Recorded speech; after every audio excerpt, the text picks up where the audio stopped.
Many are grieving the loss of an entire family in the River Oaks area after Houston police say a man fatally shot his two young children and wife before then killing himself. The couple own two popular Montrose restaurants. Jason Miles is live outside the family's home on Kingston Street after speaking with both friends and neighbors. Jason. Hey there, guys. Yeah, around this time yesterday, police were stringing yellow crime scene tape across this street behind me after officers found 4 bodies inside that townhome. But I didn't feel like I could believe it until I heard it, that it was actually them, because it's just so hard to believe. Officers were called to the Mitchell family home on Monday evening after something unusual happened. Nobody could reach them. At first, it did not seem alarming because families miss calls all the time. People get busy, phones die, and life happens sometimes. But as hours passed, and the silence stretched from Sunday night into Monday afternoon, the family's babysitter made a decision that would change everything. She called Houston police and asked for a welfare check at the family's home in River Oaks. Around 5:30 p.m., officers arrived at the house on Kingston Street. What they found inside shocked the city of Houston. Matthew Mitchell, 52 years old, dead from a self-inflicted gunshot wound. His wife, Thy Mitchell, 39 years old, died from a gunshot wound to the head. Their 8-year-old daughter, Maya, dead. Their 4-year-old son, Maxwell, dead. What makes this case so disturbing is not just what happened inside that house. It is how normal everything looked before it happened. Just 10 days earlier, Thy Mitchell had posted a video laughing with her husband about growing old together. From the outside, they looked like a family living the kind of life most people dream about, which raises the question at the center of this entire case. How does a family go from ordinary to annihilated in 10 days? That is where this story begins. This could go for a lot of people, but it always seemed like nothing was wrong. Before we step inside the timeline of this investigation, please take a brief moment to hit the subscribe button. On this channel, we look past the sensationalized headlines to respect the gravity of these cases and honor the lives lost. By subscribing, you help us keep bringing these deep, thoroughly researched narratives to light. Now let's continue. Thy Mitchell was, by every account, the kind of person people naturally gravitated toward. Friends described her as someone who always showed up for people, someone who made others feel important. And when you look through the life she documented online, that image felt real. She's the most amazing woman I ever known, and as a friend and as a business owner, and she's always helped people. Thy was a first-generation Vietnamese American who grew up in Houston, spending weekends helping at her family's traditional Vietnamese restaurant. She earned degrees in business and human resources, worked leadership roles in major hospitality companies, and eventually walked away from corporate life to build something with her husband. Together, they created Traveler's Table. And from the outside, the Mitchells looked unstoppable as their restaurant became one of Houston's biggest culinary success stories.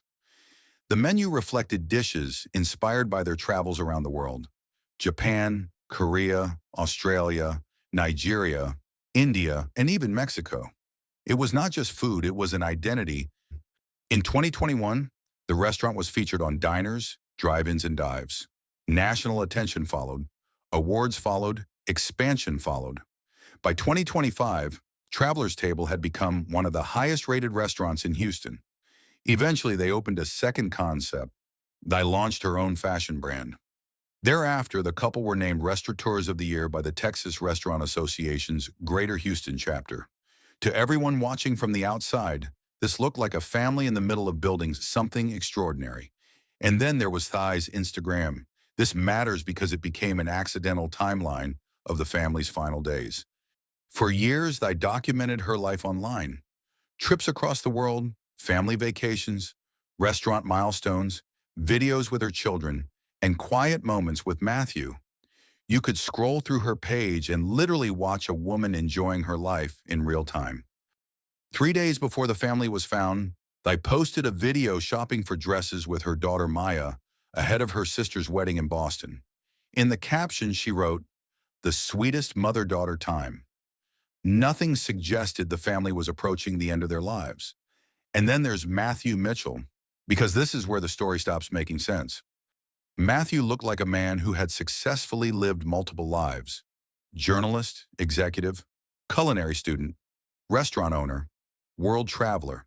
He studied internationally, worked in media, entered the pharmaceutical industry, eventually became the CEO of a clinical research company, then later walked away from that career entirely to pursue food. People who knew him described him as intelligent, private, and thoughtful.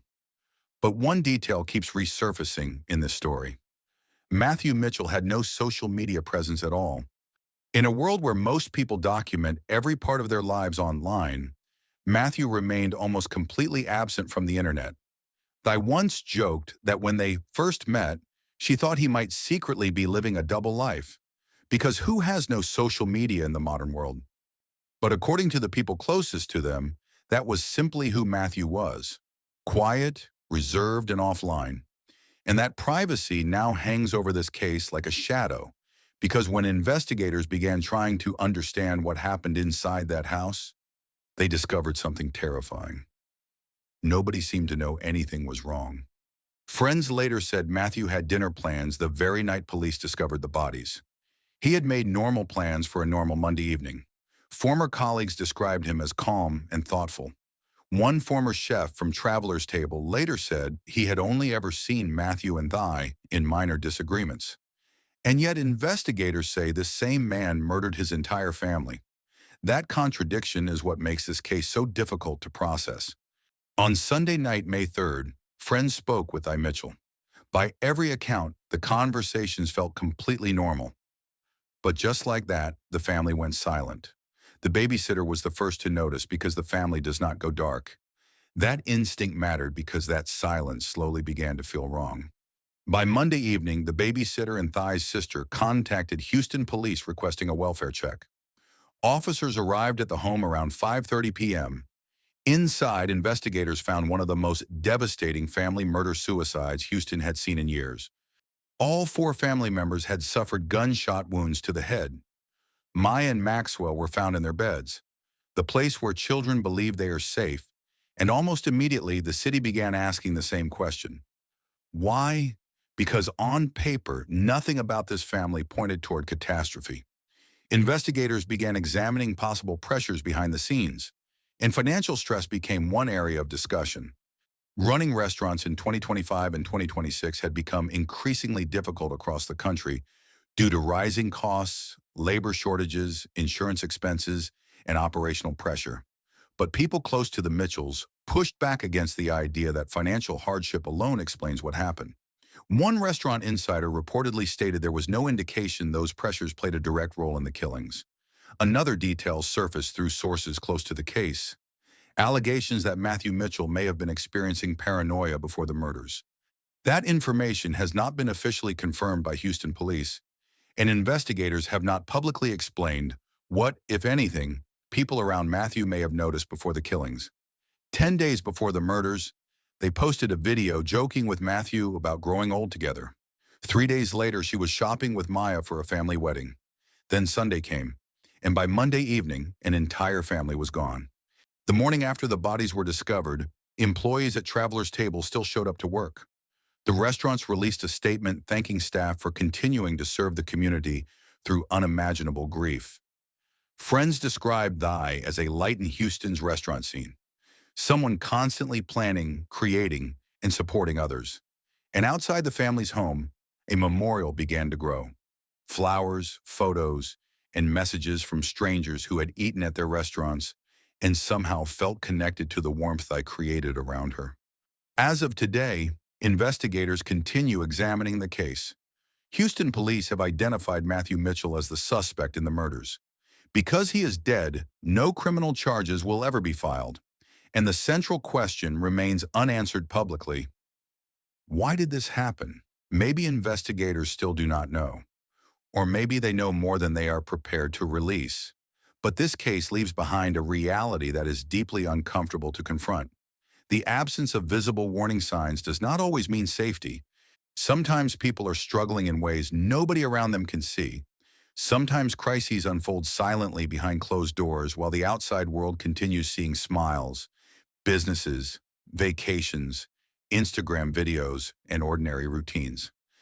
And sometimes the first warning sign is not violence, it's silence. The babysitter felt it first. Something was wrong because this family did not disappear. 10 days before the murders, Di Mitchell posted a video laughing beside her husband. Friends watched it, strangers liked it.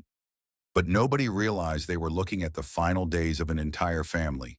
And maybe that is the most terrifying part of this case.